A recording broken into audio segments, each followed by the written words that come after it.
kind of drawn to the window, I guess, because she had just closed it, and in the distance, you could see this little ring of light with the whitewash, and then I felt inverted, and then I wasn't in the room anymore, and I know how that sounds, but that's what happened. Hi, I'm Billy Baker for the Boston Globe, and I'm in Sheffield, Massachusetts, way out in the Berkshires, and behind me is the former Reed family farm.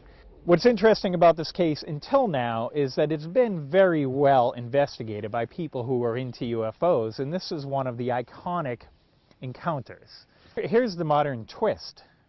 Very recently, the Great Barrington Historical Society took a look at all the evidence in this case, and there's a boatload of evidence, and you can call it evidence, you can call it hearsay, whatever it is. They examined the things that are related to this event, and they came out and said, we believe that this is true.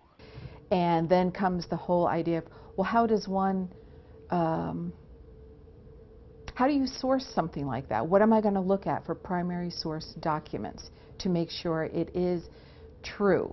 We look at events that are significant and true to the history of Great Barrington. Was there a vote or something taken on whether or not to induct this?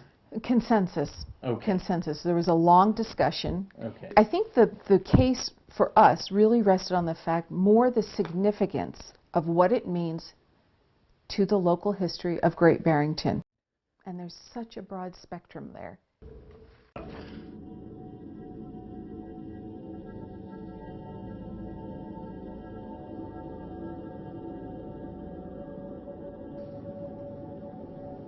A little creeped out. Becoming one of the first in the nation to induct a UFO case into its museum. It all stems from a claimed encounter in town back in 1969.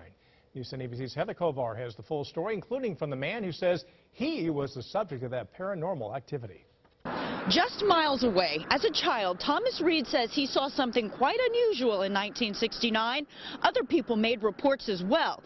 That paper trail, along with other documents, are now being compiled right here. Articles, testimony, results of a lie detector test, and even a drawing by then Great Barrington resident Tom Reed of what he saw. This is hometown news, let's face it, and it's hometown history. Deborah Opperman, director of the Great Barrington Historical Society, has been compiling the records. It was tangible. It was seen by others. To that end date, 14 years later, his father lost his life, and that's when the media started picking up the story. He says it hasn't been easy talking about this, worried it would tarnish his dad's political reputation, but he says he thinks it's credible and an interesting addition to the Historical Society. And look for the exhibit to open in the fall of this year. In Great Barrington, Heather Kovar, News 10 ABC.